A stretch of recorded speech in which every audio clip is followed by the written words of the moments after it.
Hi guys, this is Alea Jen and welcome back to my YouTube channel. So for today's video, may maraming nagtatanong, especially yung mga tourists dito sa Hong Kong, kung bakit nga daw ba yung mga Filipino, kasi dumaan kami sa place kung nasaan, sa Blackman, yung parang underpass doon, and maraming mga Filipino doon na naglalatag ng karton, nagbi-video okay, ganyan, nakahiga, natutulog, ganyan.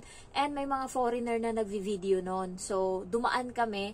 And ang isang question is kung bakit yung mga, ayan nga, Filipino or Indonesian is nasa gilid ng daan or nasa daanan, nakalatag, natutulog, ayan. So, yan yung mga question nila. So, ang first is, nung bago ako dito, nandyan din yung, ay, bakit dyan? Ay, ganyan, ganyan. Kasi nga parang, alam mo yun, dinadaanan, tapos parang, basta hindi mo siya ma-explain yung iba, yung underpass, or yung ano, yung daanan sa taas, and sa baba, nandoon yung mga, hindi lang naman Pilipino, Indonesia, na naglalagay ng karton and nahihiga, pero mararamdaman mo pala or maano mo talaga yung feeling kapag ikaw na mismo yung makakaranas nun. So, ako guys, thankful ako kasi may sarili akong room, and ngayong araw, hindi ako lumabas, bali ano lang, natulog ako hanggang alas 2 ng hapon dito.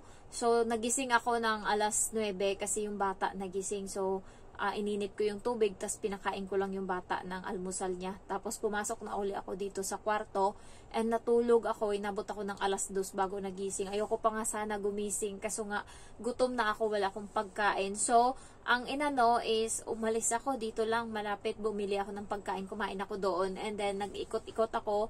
So, 3 hours ako sa labas kasi nga naghahalungkat-halungkat ako ng kung ano-anong makita.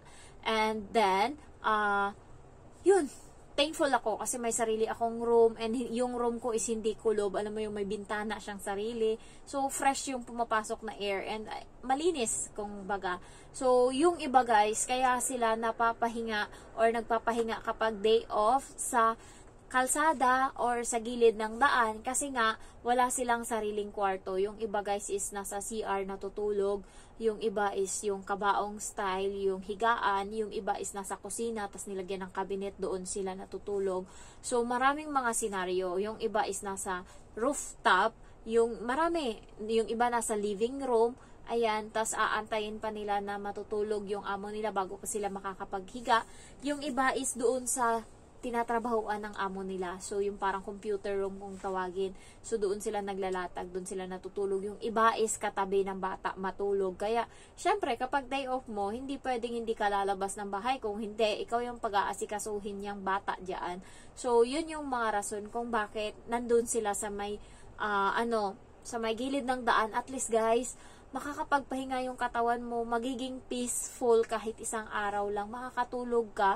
And sa park may nakita din ako, dito kasi sa Nam Chow may park dyan na, yung park dyan is parang may bundok-bundok na maliit, and nandun sa bakilid, nandun sila naglalatag, yung parang grupo na sila, na yun na yung parang ano nila, hingahan nila. So ako, nagpunta ako noon ng Nam Chow 2 beses lang kasi merong kumakagat sa akin doon. So maliliit, yung parang niknik na tawag nila dyan. So hindi na ako umulit. Unang beses, dati kasi guys, bago pa lang ako dito, nahiya ako tumambay sa kwarto kapag day off ko, kaya lumalabas ako. And yung amo ko nung time na yun, alas 2 ng hapon na sila umaalis ng bahay kasi nga walang activity yung bata nun. Pero ngayon nagbago na yung routine nila. Alas 10 ng umaga, umaalis na sila kasi nga merong ano yung bata, Chinese class, tsaka math na class. So, kapag Sabado marami ding ganap yung bata. Kapag Linggo meron din. So, kaya ngayon, libre ako na kahit matulog ako, wala silang pakialam, and makakalabas ako anytime ng kwarto kasi nga wala sila. So, yung mga reason is, hindi yung mga OFW kahit kaya nagpapahinga dyan sa kalsada or sa gilid ng daan is dahil makakapag-enjoy sila. Kasi may mga kaibigan yung mga yan, mga kapitbahay nila sa Pinas. So ngayon, mag-iipon-ipon yan sila. And para lang hindi naman pwede kasing doon ka sa bahay ng amo mo magtipon-tipon kayo. Kaya doon talaga sa labas sila nagpa-party. Ayan, nagvi-video okay sila sa gilid ng daan. Meron silang maliit na speaker, and then may microphone din. Tapos kanta-kanta sila, sumiinom, ganyan. So, isa din kasi sa banding yun. Alam mo naman mga Pinoy, masayahin. Kaya, isa din sa banding yun. Kaya, ano din, hindi mo rin masisisi. Pero yung iba, lalo yung mukha ng foreigner nung nakita ko, parang nandidiri siya. Bakit nandito sila nakaano, yung parang ang dumi-dumi ng daan, tas may nakalatag doon ng mga Pinay. Ayan. Sa Blackman kasi magulo talaga dyan. Kahit ako nga nung una, tas madilim, medyo madilim siya, parang nakakatakot. Hindi ko pa na-try na umupo sa doon sa mga banda-banda dyan. Nakatry lang ako sa park dyan. Umupo ako. Birthday yun ng kaibigan ko. And ayun, nag-celebrate kami doon. So, mabilis lang kami. Hindi kami natulog. And doon sa Tamar Park, doon sa may Central, pwede din sa Admiralty ka dumaan. And yun, Tamar Park na yung ano mo, yung labas mo. And yun, pwede ka doon tumambay. Maraming tumatambay doon. At least malinis siya. Tsaka may mga halaman. Ay yung mga damo na pwede kang maglatag. Ayan. So, kasi guys, kapag sa bahay ka lang, uutusan ka, ganyan. So, at least kapag gabi ka na umuwi, hayaan mo na yung mga gawain dyan, matulog ka na pag uwi. Kaya, yung iba, hindi mo rin masisisi kung bakit mas pinili na nasa labas kaysa sa loob ng bahay ng amo. Kasi guys, isang beses ka lang lumabas sa isang linggo eh. Yun lang yung time na makakapagpahinga ka. Yung iba naman, kaya sila lumalabas and may tent sa labas is dahil meron silang sideline. Yung iba is nagluluto, ayan, nagbebenta sila ng pagkain, yung iba is naghihilot, yung, meron silang tent and hinihilot nila yung mga kapwa natin Filipino na pagod sa trabaho, so nagbabayad. Aywan ko kung magkano, 80 yun, nung siningil ko, yung tinanong ko nung nakaraan. Pero yun nga, naging kaibigan din ako na manghihilot sa Boracay, so, yun, hinilot niya kami, 20 lang yung binayad namin. So, at least, diba, yun yung mga isa din sa reason. And nagmamanicure sila, nagkikilay-kilay, ayan. So, makikita mo dyan sa may Central, may hagdan dyan na maraming nakaupo ng mga Filipino. Iba-iba yung racket na dyan. May nagbe-makeup, nagbebenta ng kape, nagtatanggal ng balahibo sa kilay, ng buhok sa kilay, ganyan. Nagmamanicure, ayan, marami yan dyan. So, hindi mo masisisi kasi nga, yun lang yung time na makakapag-ano ka talaga sa sarili mo. So, maganda din sa park, pero yan nga, sa labas may mga karton. And tsaka guys, merong iba dyan na may-ari na ng pinupwestuhan mo, kaya minsan madalas nag-aaway-away kasi nga, syempre yung mga baguhan lalabas, and then may makita dyan na magandang pwesto, di upo lang.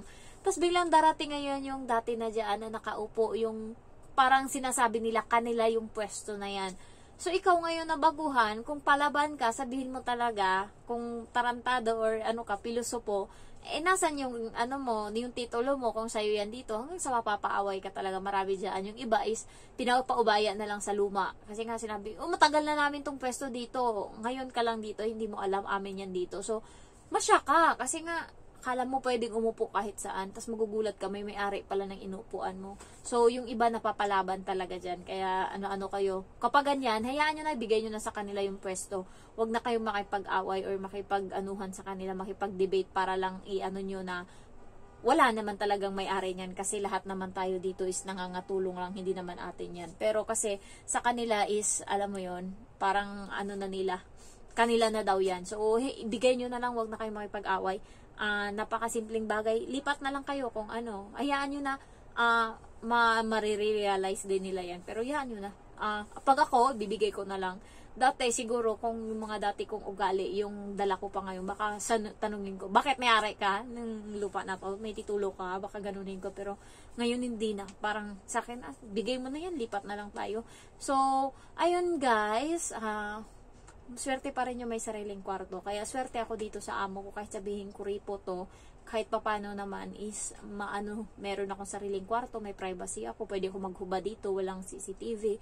And most of all, gusto ko talaga yung kwarto ko may bintana, and thankful ako kasi meron, and ang laki ng bintana dito pag binuksan ko to as in. So, may screen naman siya, kaya tuwang-tuwa ako nakabukas yan always. And kapag umaga, pumapasok dito yung araw, tapos sa hapon naman, maliwanag siya dito. So, yun lang.